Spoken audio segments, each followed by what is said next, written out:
তাহলে বন্ধুরা এই সন্ধি মন্ত্র 2 এবং এই সন্ধি মন্ত্র 1 এর মৌলিক পার্থক্য হলো এই সন্ধি মন্ত্র 1 হবে যদি শব্দ সূত্রে হ্রস্ব দীর্ঘ প্লাস হ্রস্ব দীর্ঘ হয় তাহলে এইটি দীর্ঘকার হবে, এবং সন্ধি মন্ত্র 2 এর মূল কথা হচ্ছে শব্দ সূত্রে হ্রস্ব দীর্ঘ থাকবে প্লাস অন্য কোনো স্বর থাকবে, তখন এইটা হবে আপনার ব ফলা। তাহলে মৌলিক কথা হলো এই অন্য স্বর ধ্বনির পরিবর্তে এখানে ছিল কি হ্রস্ব দীর্ঘ, এই কারণে হয়েছে দীর্ঘকার, আর এখানে হ্রস্ব দীর্ঘর পরিবর্তে এইখানে হয়েছে অন্য স্বর, এই কারণে হয়েছে এখানে ব ফলা। আসসালামু আলাইকুম সুপ্রিয় শিক্ষার্থী সুধীবৃন্দ, আপনাকে অল গ্রামার ইউনিভার্সিটিতে সাদর সম্ভাষণ। অল গ্রামার ইউনিভার্সিটির পক্ষ থেকে স্বরসন্ধির এর আলোচনায় অনন্যভাবে এক এক করে 10টি পাঠ সুন্দর করে আপনাদেরকে বোঝানো হয়েছে, এবং এই পাঠগুলো দেখা মাত্রই আপনি নিজের মতো হাজার হাজার সন্ধি এবং বিশুদ্ধ বানান নির্ণয় করার কৌশল জানতে পারবেন। এবং দেখুন এখানে অনন্য করে আপনাকে দেখানো হয়েছে, আপনি এই পাঠগুলো দেখুন এবং সবার থেকে সেরা পদ্ধতিতে সন্ধি জানুন এবং বাংলা ভাষার বিশুদ্ধ বানান শিখুন, সেই প্রত্যাশা রাখি। আজ বন্ধুরা আপনারা জানবেন 11 পাঠে এক নজরে স্বরসন্ধি হ্রস্ব অথবা দীর্ঘ প্লাস হ্রস্ব অথবা দীর্ঘ বা অন্য কোনো স্বরধ্বনি হয় তাহলে এই সন্ধি মন্ত্র সূত্র অনুসারে কিভাবে আপনার এই সন্ধিগুলো হবে, এবং এইগুলো আমি হাতে কলমে দেখাবো। একবার ধৈর্য ধরে সম্পূর্ণ পাঠটা দেখুন, তাহলে সারা জীবনের মধ্যে যে কোনো শব্দ আপনি ভেঙে সন্ধি নির্ণয় করতে পারবেন। তাহলে বন্ধুরা এই হ্রস্বর সাথে দীর্ঘ অথবা এই হ্রস্বর সাথে অন্য কোনো স্বর মিলে যদি কোনো সন্ধি হয়, সেই ক্ষেত্রে একটা কথা আমি আগে বলছি, একটু লক্ষ্য করুন। যদি কোনো শব্দের ভিতর দীর্ঘকার দেখেন, যদি কোনো শব্দের ভিতর দীর্ঘকার দেখেন তাহলে আপনারা 100% মনে রাখবেন,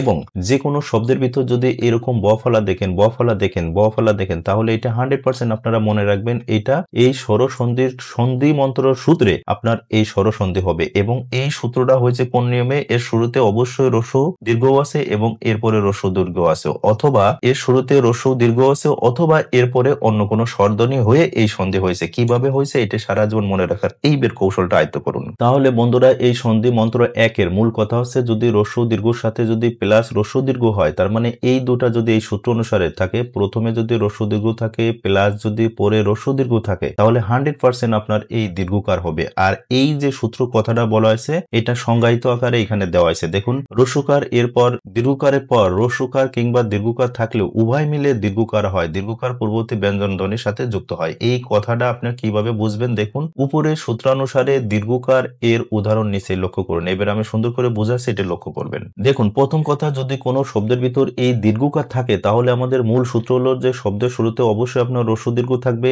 এবং এরপরে প্লাস দিয়ে অবশ্যই হ্রস্ব দীর্ঘ থাকবে, তাহলে এই দুইটা সমন্বয়ে আপনি এই দীর্ঘকারটা পাবেন। এইটা হলো 1 নম্বর কথা। তাহলে এই শব্দের মূল কথা হচ্ছে এই শব্দের শেষে কি আছে, এই হ্রস্বকার আছে আর শেষে কি আছে, হ্রস্ব আছে। তাহলে এই আপনার হ্রস্ব অথবা হ্রস্বকার এবং হ্রস্ব মিলে কি কার হবে, 100% দীর্ঘকার হবে। তাই এখানে লেখা হয়েছে কি দেখুন মরু প্লাস উদ্যান মরুদ্যান, আর এই যে দাগ দেখছেন এইটা মূলত দীর্ঘকার, আর এই যে এইরকম দেখছেন পেটের উপর ঘোরানো এটা হলো হ্রস্বকার। তাহলে সঠিক বানান হবে এই মরুদ্যান, আর এই মরুদ্যান এটা ভুল। তাহলে বন্ধুরা এই মরুদ্যানের এই বানানটি শুদ্ধ আর এই বানানটি ভুল। কেন ভুল, কারণ আমাদের সূত্র অনুসারে যদি হ্রস্বকার বা হ্রস্ব থাকে এবং এরপরে যদি হ্রস্ব অথবা দীর্ঘ থাকে তাহলে হইতে হবে দীর্ঘকার। তাহলে দীর্ঘকার হলো এইটা আর এইটা আছে হ্রস্বকার, তাই এই কারণে মরুদ্যান এটা ভুল আর এই মরুদ্যান হলো শুদ্ধ। পরেরটা দেখুন এখানে দীর্ঘও আছে পরে দীর্ঘও আছে, হয়েছে আপনার কি দীর্ঘকার হয়েছে। তার মানে দেখুন এই আপনার এখানে লাগছে ভূর্ধ, তাহলে ভূর্ধর মূল শব্দ আপনি ভূ পাইলেন, ভূ এর কি পাইলেন, হ্রস্বকার পাইলেন আর ঊর্ধ্বর হ্রস্ব পাইলেন। তাহলে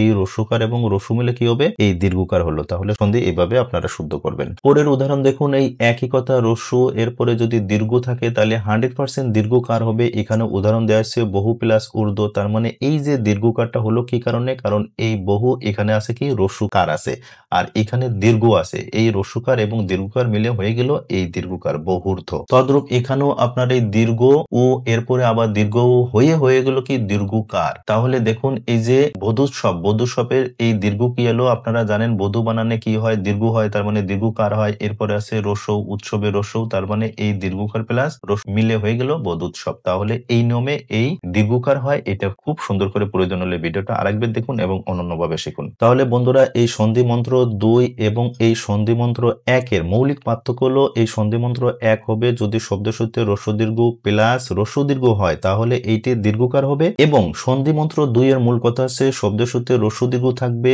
প্লাস অন্য কোনো স্বর থাকবে, তখন এইটা হবে আপনার ব ফলা। তাহলে মৌলিক কথা হলো এই অন্য স্বরধ্বনির পরিবর্তে এখানে ছিল কি হ্রস্ব দীর্ঘ, এই কারণে হয়েছে দীর্ঘকার, আর এখানে হ্রস্ব দীর্ঘর পরিবর্তে এইখানে হয়েছে অন্য স্বর, এই কারণে হয়েছে এখানে ব ফলা। আশা করি এই পার্থক্যটা খুব মনোযোগ দিয়ে খেয়াল করছেন। তাহলে বন্ধুরা এই সন্ধি মন্ত্র 2 এর মূল কথা হচ্ছে কি দেখুন এই হ্রস্ব দীর্ঘ এরপরে যদি প্লাস অন্য কোনো স্বরধ্বনি হয় সেটা হয় কি ব ফলা হয়। আর এই কথাটা সংজ্ঞায়িত আকারে লেখা হয়েছে কি দেখুন হ্রস্বকার কিংবা দীর্ঘকারের পর হ্রস্ব অথবা দীর্ঘকার ভিন্ন অন্য কোনো স্বর থাকলে এই হ্রস্ব অথবা দীর্ঘর পরিবর্তে ব ফলা হয় এবং লেখার সময় ব ফলা পূর্ববর্তী বর্ণের সাথে লেখা হয়, এই ক্ষেত্রে পূর্ববর্তী ভিন্ন স্বরধ্বনি থাকে। এই কথাটা আমি এখানে দেখুন উপরে সূত্র অনুসারে ব ফলা এর উদাহরণ নিছে। তাহলে এই বের লক্ষ্য করুন প্রথম সূত্র হলো আমাদের কি শব্দের সূত্রে হ্রস্ব দীর্ঘ থাকবে এরপরে অন্য কোনো স্বরধ্বনি। দেখুন এখানে আগে ছিল এই হ্রস্ব দীর্ঘ কিন্তু এখানে অন্য কোনো স্বরধ্বনি আসলো, তাহলে আমাদের নিয়ম অনুসারে হবে কি এই ব ফলা। আর এখানে মজার ব্যাপার হলো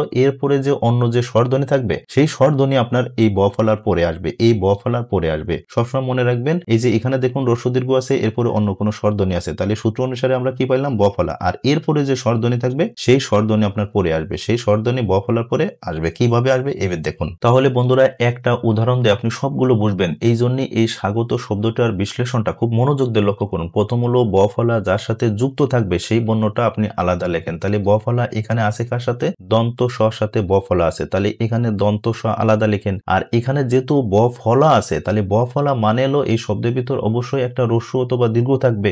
তাহলে দেখুন এই সু বানানে কখনো আমরা কি দীর্ঘকার দিয়ে লিখি, লিখেলো হ্রস্বকার দিয়ে, তাহলে অটোমেটিক আপনি সু পাইলেন দন্তের স হ্রস্ব। তাহলে এই সু এর হ্রস্ব মানে হলো আপনি প্রথমে কি পাইলেন আপনি একটা হ্রস্ব পাইলেন। এবার দেখুন শব্দের শেষে কি থাকলো গত থাকলো, এইবার এই গত শব্দটা আপনি এখানে লেখেন। এইবার গত এর আগে কোন অন্য স্বরধ্বনি বসাইলে আপনার এই অর্থটা প্রকাশ করে, আপনি দেখুন অটা বসালে কি এইটা হয় অগত হয় না আটা দিলে আগত হয়, তাহলে দেখা যাচ্ছে আ দিলে আপনার আগত হয়। তাহলে অর্থের দিক থেকে দেখা যাচ্ছে প্রথমে রসু পরে হচ্ছে আ, তাহলে আমরা প্রথমে পেলাম রসু এবং পরে হলো আকার। এই সূত্র অনুসারে আমরা পাইলাম এই ব ফলা, আর এর সাথে যে স্বরধ্বনি থাকবে সেই স্বরধ্বনিটা লিখতে হবে, তার মানে এই ব ফলার পরে লিখতে হবে আকার, তার মানে সু প্লাস আগত হবে স্বাগত, তার মানে দন্তেশ্বর নিচে লিখবেন ব ফলা, আর এই সূত্র অনুসারে যে আকার আছে সেই আকার দেবেন দন্তস্ব ব ফলা আকার আর শেষে গত, তার মানে এই সু প্লাস আগত স্বাগত। তাহলে বন্ধুরা পুরোটাও একই কথা, রসুর পরে যদি অন্য কোনো স্বরধ্বনি হয় তাহলে হলে ব ফলা হয়, আর এই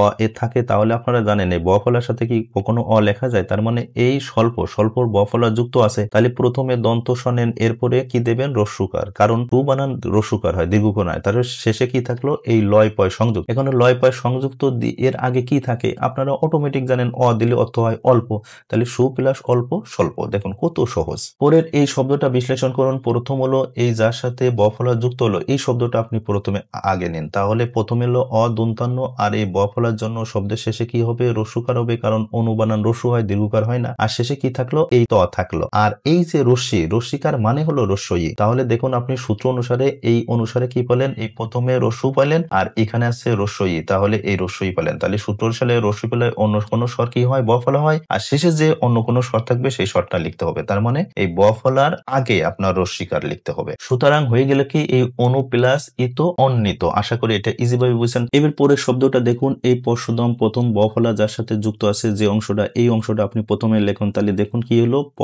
তালবসা, আর এই ব ফলার জন্য আপনি কি পারলেন রস্যুকার, তাই একসাথে লিখলে কি হয় পশু হয়ে যায়। এরপরে কি থাকলো এই ধম, তাহলে ধম লেখেন, তাহলে ধমের আগে কোন অন্য স্বরধ্বনি দিলে এটা অর্থ প্রকাশ করে, দেখুন অ দিলে অর্থ প্রকাশ করে অদম, ই দিলে কি হয় ইদম হয়, আ দিলে কি হয় আদম হয়, আদম বানান তো এটা হয় না, তাহলে শুদ্ধ হয় অ দিলে অদম। তাহলে দেখুন এইটার মূল কথা হলো এখানে আপনি কি পেলেন রস্যু, তার মানে এই রস্যু, আর শেষে আছে অ তার মানে অ, তাহলে এই অ এর সাথে অন্য কোনো স্বরধ্বনি হয়ে গেল ব ফলা, আর এই ব ফলার সাথে অ থাকে, আর এই ব ফলার সাথে অটা তো শুদ্ধভাবে লেখা যায় না বা আসে না, অটোমেটিক অটা থাকে, তাহলে এই পশু প্লাস অধম পশ্চাদম। আশা করি বন্ধুরা এটা ইজি ভাবে দেখেছেন। তাহলে সুপ্রিয় বন্ধুরা এই অল গ্রামার ইউনিভার্সিটির পক্ষ থেকে এই ষড়সন্ধি আলোচনায় 11 পার্টে আপনারা এটা কিভাবে বুঝলেন দয়া করে এই বিষয় সম্পর্কে একটু কমেন্ট করে জানান, আপনাদের কমেন্টগুলো দেখবো এবং অবশ্যই কমেন্টের রিপ্লাই দেবো। আর সুপ্রিয় বন্ধুরা এই অল গ্রামার ইউনিভার্সিটি এইরকম প্রত্যেকটা ভিডিওটা আছে, দয়া করে আপনি এই জ্ঞানমূলক ভিডিওটা নিজে দেখুন এবং এই ভিডিওটা আপনি শেয়ার করে অন্যকে জ্ঞান আহরণের সুযোগ করে দিন, সেই প্রত্যাশা আপনাদের কাছে। আর বন্ধুরা যারা আমাদের এই all grammar university YouTube channel থেকে দেখছেন দয়া করে আমাদের এই চ্যানেলটি সাবস্ক্রাইব এবং অল বাটন প্রেস করে রাখুন, আর যারা ফেসবুক পেজ থেকে দেখছেন দয়া করে আমাদের এই পেজটি লাইক ফলো শেয়ার করে আমাদের সাথেই থাকুন। আপনার উত্তরোত্তর জ্ঞান সমৃদ্ধি সমৃদ্ধ হোক সেই প্রত্যাশা রাখি। আপনারা সুস্থ ভালো থাকুন। আল্লাহ হাফেজ।